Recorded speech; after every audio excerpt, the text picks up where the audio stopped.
বড় সাপটা এতটা বড় যে যেটা দেখলে আপনার চোখ কপালে উঠে যাবে। আর বালির উপরে ফাঁকা কাপটি রাখলে কেনই বা সেটাতে ম্যাজিকের মতো কফি দিয়ে ভরে যায়। এবং এই ভয়ানক অক্টোপাসের ক্ষমতা দেখলে আপনি অনেক অবাক হয়ে যাবেন। আর আপনি কি জানেন আমাদের সৌরজগতে এমন একটি গ্রহ আছে যেটি সম্পূর্ণ হীরা দিয়ে তৈরি। এবং আমেরিকার এই নদীতে কেন হাজার হাজার খেলনা হাঁসের পুতুলকে ফেলে উৎসব পালন করা হয় জানতে হলে এখনই ভিডিওটিতে লাইক দিয়ে দিন। 1 2 3 কি দিয়েছেন তো চলুন তাহলে শুরু করা যাক। নাম্বার 7, এই মাশরুমটি আপনি জীবনে শুধু একবারই খেতে পারবেন, কারণ দ্বিতীয়বার খাওয়ার জন্য তো বেঁচেই থাকবেন না। এটা হলো পৃথিবীর সবথেকে বিষাক্ত মাশরুম, যার নাম হলো ডেথ ক্যাপ বা মৃত্যুর টুপি।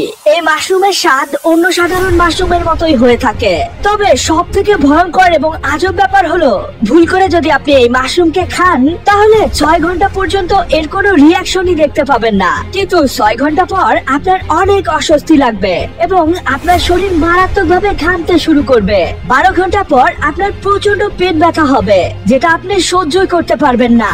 এরপর প্রচন্ড পরিমাণে বমি এবং সাথে রক্ত ডায়রিয়া হওয়া শুরু করবে, কারণ এই মাশরুমটির অ্যামাটক্সিন নামের বিষ আপনার লিভার এবং পাকস্থলীর 12টা বাজিয়ে দিবে। এরপর আপনার বেঁচে থাকার সম্ভাবনা একেবারেই কমে যাবে। তাই বাজার থেকে মাশরুম কেনার আগে অবশ্যই ভালো করে দেখে শুনে যাচাই করে কিনবেন। নাম্বার 6, আমেরিকাতে এমন একটি উৎসব আছে যেখানে একটি নদীতে 90,000 খেলনা হাঁস উপর থেকে ছুঁড়ে ফেলা হয়। আসলে এই উৎসবটি আমেরিকার শিকাগো শহরে পালন করা হয়। উৎসবটির নাম ডাকি ডার্বি। তবে আজব মনে হলেও এই উৎসবটি পালন করার পিছনে রয়েছে বিশেষ একটি কারণ। আসলে এই উৎসবটি পালন করার কারণ হলো অলিম্পিকের জন্য টাকা ম্যানেজ করা। আর এই উৎসবটি প্রতি বছরই পালন করা হয়। এখন আপনি ভাবছেন এত পরিমাণ খেলনা হাঁসকে যদি নদীতে ফেলা হয় তাহলে তো নদী আবর্জনায় ভরে যাবে। আসলে এমনটা মোটেও নয়, কারণ নদীতে ফেলার কিছুক্ষণ পরেই এই খেলনা হাঁসগুলোকে আবার তুলে নেওয়া হয় এবং নদী আগের মতো পরিষ্কার হয়ে যায়। নাম্বার 5, এই পৃথিবীতে অক্টোপাসই একমাত্র প্রাণী যাকে শত চেষ্টা করেও কোনোভাবে বন্দি করে রাখা যায় না। আপনি যদি কোনোভাবে এটাকে আটকে রাখার চেষ্টা করেন তাহলে এটা কোনো না কোনো ভাবে অবশ্যই বেরিয়ে যাবে। আর এই ভিডিওটি দেখলে ব্যাপারটি আরো সহজে বুঝতে পারবেন। এই ব্যক্তি একটা অক্টোপাসকে এই কৌটার মধ্যে বন্ধ করে রেখে দেয়, কিন্তু কিছুক্ষণ পর অক্টোপাসটা যা করলো সেটা দেখার পর আপনার চোখ কপালে উঠবে। কিছুক্ষণ পর দেখা যায় অক্টোপাসটি কৌটার মুখ ঠিক মানুষের মতোই ঘুরিয়ে ঘুরিয়ে খুলে ফেলে এবং খুব সহজে সেখান থেকে বেরিয়ে যায়। আসলে অক্টোপাস কখনো বন্দি থাকতে চায় না, আর এদের শরীরে হাড় না থাকায় এরা খুব সহজে যে কোনো ছোট আকারের ছিদ্র দিয়েও বেরিয়ে যেতে পারে। অক্টোপাসের ব্যাপারে আরো একটা আজব তথ্য হলো এদের মধ্যে অনেক প্রজাতি আছে যারা যে কোনো মুহূর্তে নিজেদের গায়ের রঙও পরিবর্তন করতে পারে। নাম্বার 4, আজকাল সোশ্যাল মিডিয়াতে এ ধরনের ভিডিও অনেক ভাইরাল হচ্ছে, যেখানে একটি খালি কাপকে বালির মধ্যে ঘোরালে সাথে সাথে তা কফি দিয়ে পূর্ণ হয়ে যায় এবং কাপটি থেকে যখন অন্য পাত্রে কফিগুলোকে ঢেলে নেওয়া হয় এবং পুনরায় কাপটিকে বালির মধ্যে ঘোরানো হয় তাহলে সেটি আবার কফি দিয়ে পূর্ণ হয়ে যায়। তো এখন প্রশ্ন হলো এই কাপটিতে বারবার কফি আসছে কোথা থেকে?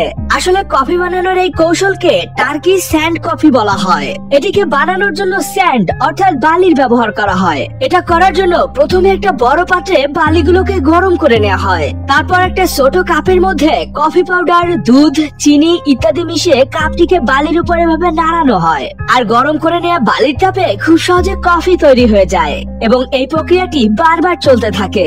নাম্বার 3, আপনি কি জানেন আমাদের এই মহাবিশ্বে এমন একটি গ্রহ আছে যেটা সম্পূর্ণ হীরা দিয়ে তৈরি? হ্যাঁ, আপনি পুরোপুরি ঠিকই শুনছেন। এই প্ল্যানেটটি ডায়মন্ড প্ল্যানেট নামে পরিচিত। আমাদের পৃথিবী থেকে প্রায় 40 লাইট ইয়ার্স বা আলোকবর্ষ দূরে আছে এই গ্রহটি। আর এই গ্রহটিতে এত পরিমাণ হীরা আছে যেগুলো বিক্রি করে আমাদের পৃথিবীর মতো গ্রহকে 7 বার কেনা যাবে। আর এই গ্রহটির অফিসিয়াল নাম হলো 55 ক্যানক্রি।